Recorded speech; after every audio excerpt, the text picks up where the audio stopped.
रहती थी। शिवांगी की माँ गृहिणी और उसके पापा ऑर्डिनेंस फैक्ट्री में मैनेजर थे। शिवांगी बचपन से ही बहुत शांत स्वभाव की थी, लेकिन बाहर से वो जितनी शांत थी, अंदर से वो उतनी ही मजबूत थी। शिवांगी के 20-19 साल के होते ही उसके माँ बाप उसके लिए लड़का देखने लगे। शिवांगी की शादी की कुछ खास उम्र नहीं थी, लेकिन उसके माता पिता जल्द से जल्द उसकी शादी करके अपनी जिम्मेदारियों से मुक्त होना चाहते थे। जल्द ही शिवांगी के पिता को वासीपुर का एक लड़का पसंद आ गया और वो शिवांगी को लेकर उस लड़के को देखने चले गए। असल में जिस लड़के को शिवांगी ने पसंद किया था वो सेना में एक अफसर था जिसका नाम अभिमन्यु था। शिवांगी के पिता जैसे ही उसे लेकर अभिमन्यु के घर पहुँचे, अभिमन्यु की माँ ने गर्मजोशी से उनका स्वागत किया। अरे आइए आइए भाई साहब, आइए आइए आइए बैठिए। जी जरूर भाई साहब, जरूर। ये कहकर शिवांगी और शिवांगी के पिता और उसकी माँ जाकर सोफे पर बैठ गए। अरे रामू, मेहमानों के लिए जरा नाश्ता लेकर आना। अभिमन्यु के घर का नौकर रामू सभी के लिए हॉल में नाश्ता लेकर आ गया। अभिमन्यु की माँ ने सभी को नाश्ता दिया और फिर शिवांगी को देखने लगी। भाई साहब, आपकी बेटी तो बिल्कुल परी की तरह सुंदर है। बेटा शिवांगी, तुम्हें क्या पसंद है? जी मुझे बैडमिंटन खेलना और खाना बनाना और किताबें पढ़ना बहुत पसंद है। अरे वाह, तुम्हें तो किताबों के साथ खेल कूद भी पसंद है। मेरा अभिमन्यु भी बिल्कुल तुम्हारी तरह है। तुम्हारी तरह शांत और खेल कूद और किताबों में भी उसकी बहुत दिलचस्पी है। ऐसे ही थोड़ी देर तक अभिमन्यु की माँ शिवांगी और उसके माता पिता से बातें करती रही। अरे बातों बातों में मैं तो आपको अभिमन्यु से मिलवाना तो भूल ही गई। आप बहुत अच्छे समय पर घर आए हैं। अभिमन्यु कुछ दिन पहले ही छुट्टी लेकर घर पर आया है। बेटा अभिमन्यु। अपनी माँ के बुलाते ही थोड़ी देर में हॉल में एक लंबा चौड़ा आदमी आया। लगभग 6 फुट की लंबाई और चौड़ी छाती वाले जैसे बांके नौजवान को देखकर शिवांगी के माता पिता फूले न समाये। अभिमन्यु भी अपने पिता के साथ सोफे पर आकर बैठ गया। भाई मान गए, आपके बेटे जितना बाका लड़का तो मैंने आज तक नहीं देखा। इतना शांत और तेजवान लड़का तो नसीब वालों को ही मिलता है। लगता है मेरी बेटी बहुत भाग्यशाली है। भाई साहब, हमें तो आपका लड़का बहुत पसंद आया। अब तो बस आप जल्द से जल्द मुहूर्त निकलवाकर दोनों की शादी करा दीजिए बस। अभिमन्यु के माता पिता को भी शिवांगी बहुत पसंद आई थी। दोनों की ही हाँ पर शिवांगी के माता पिता ने सभी को मिठाई खिलाई। जल्द ही अभिमन्यु के पिता ने मुहूर्त निकलवा कर शिवांगी और अभिमन्यु की शादी तय करवा दी। 1 साल बाद जब अभिमन्यु फिर से छुट्टी पर आया तो शिवांगी और उसकी खूब धूमधाम से शादी कर दी गई। दोनों हनीमून पर अल्मोड़ा घूमने गए। ड्यूटी ज्वाइन करने से कुछ दिन पहले ही अभिमन्यु और शिवांगी वापस आ गए। जिस दिन अभिमन्यु वापस ड्यूटी जाने वाला था, उससे 1 दिन पहले अचानक शिवांगी को बहुत जोर से उल्टियाँ हुई। ज्यादा तबीयत खराब होने पर अभिमन्यु उसे डॉक्टर के पास ले गया, जहां उसे पता चला कि शिवांगी तो प्रेग्नेंट थी। ये खबर सुनकर अभिमन्यु बहुत खुश हुआ, क्योंकि वो अब बाप बनने वाला था।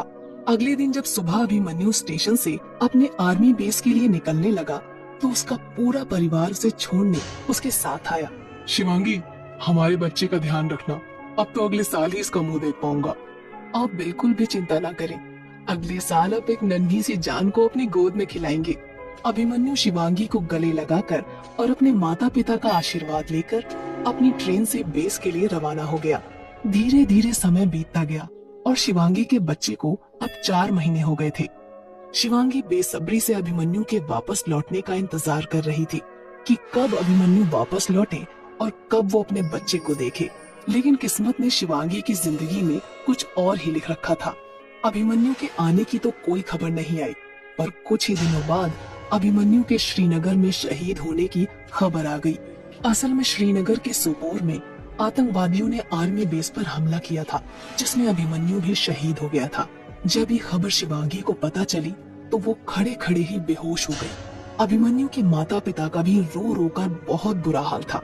शिवांगी के पेट में अब भी अभिमन्यु का बच्चा था, इसलिए अभिमन्यु के पिता शिवांगी को सीधा अस्पताल ले गए।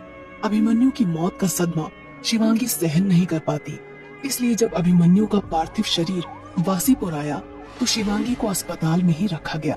लेकिन पता नहीं कहां से शिवांगी को पता चल गया कि अभिमन्यु का शरीर वासीपुर आ चुका है और वो जबरदस्ती करके अभिमन्यु को आग देने आ गई।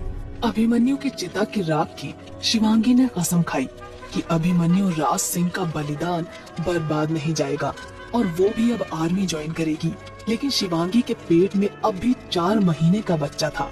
अभिमन्यु के माता पिता ने शिवांगी को इस हालत में ऐसे कसम खाने से मना किया, लेकिन शिवांगी की जिद देखकर उन्होंने उसका साथ देना सही समझा। 9 महीने तक पेट में बच्चे को रखने के बावजूद शिवांगी ने आर्मी ज्वाइन करके अपनी तैयारी जारी रखी और साथ ही साथ अपने और अपने बच्चे का भी ध्यान रखा। अभिमन्यु के शहीद होने के 5 महीने बाद शिवांगी ने एक लड़के को जन्म दिया। 5 महीनों के दुख के बाद एक बार फिर से अभिमन्यु के परिवार में खुशियां आई, लेकिन शिवांगी अपने लक्ष्य के लिए बहुत गंभीर थी और उसने उसी साल आर्मी की परीक्षा दी। लेकिन परीक्षा पास करने के बाद शिवांगी ने मेडिकल भी पास कर लिया और आर्मी ज्वाइन कर ली।